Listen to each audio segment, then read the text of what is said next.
cattle drive. Nothing like it. Particularly in the days before the railroads made a stockman's life easier. Imagine what it was like, driving 300 to 400 Crookshank shorthorns in the late fall, early winter from this tall grass prairie land up to Chicago. Now, you couldn't drive them too far in one day because they'd lose too much weight and be hard to sell when you reached the end of the trail. So you'd have to stop, let them rest and graze midday and again at night. So the whole drive would take about 14 days when the Chicago markets failed and you had to drove her through to Milwaukee. Imagine that.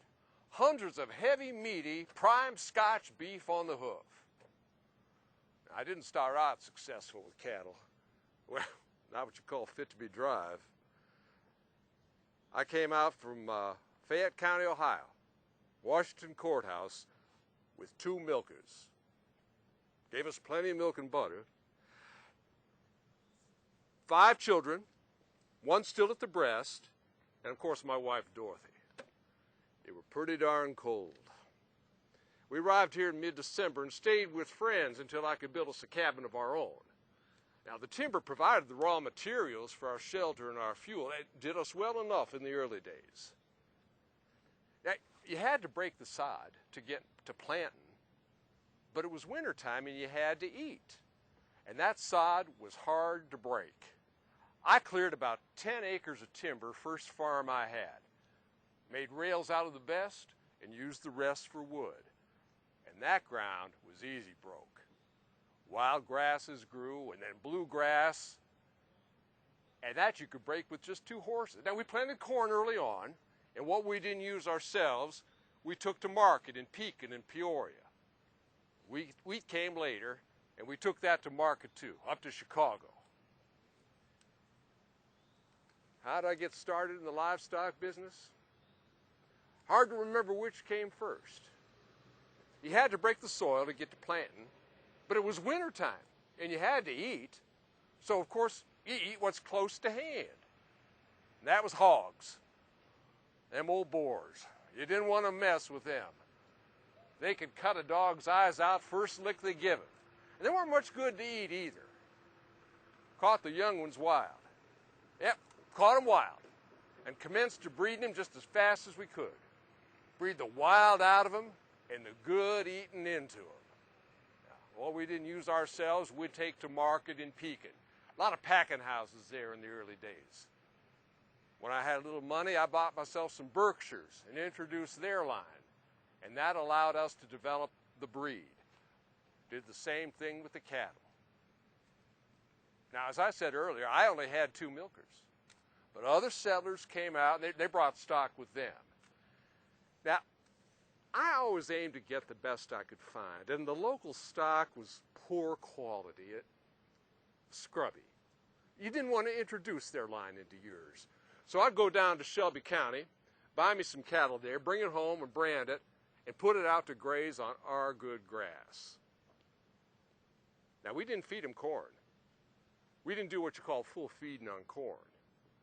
Instead, every June, we'd burn over a field to kill the weeds, and that new grass would come up nice and tender. Best feed there was for cattle.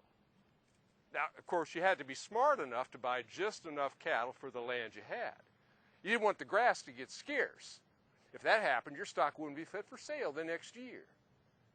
Didn't happen to us. In the fall, our herd was fat enough to drive to Chicago. How many of y'all are Funk kin? How many Stubblefield? Never will forget that first drive to Chicago, 1836, with my son John. We had stopped at Barry's Tavern, about 12 miles this side of Chicago, and just then there was a lot of Indians around there. Now, this fella had sold Old Man Barry a lot of corn. So he had the Indians to carry that corn up to the loft of his barn on ladders from the outside. Now, while they was unloading the corn, this one old Indian takes a long look at me. And John, he was afraid for my life. Indian says to me, "Do you know me?" I said, "No." He said, I've been to your house many times. You lived on Sugar Creek, southwest of Cheney's Grove." Well, I still didn't know him, and I said so. Indian says to me, do you ever recollect of seeing John Gray, the Indian? Yes, says I. Well, he says, I am that man. I was amazed. And John, he was relieved. Indian proceeded to ask me about my children, which I proudly boasted about.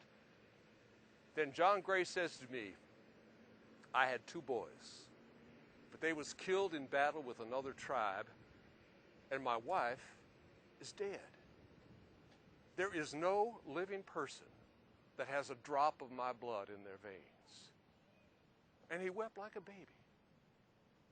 Taught John a lesson about judging people based on their station in life, and made me so grateful for the family and the successes that I've had. All in all, I'd say life has been real good to us Stubblefields. Ah, and you Funks too.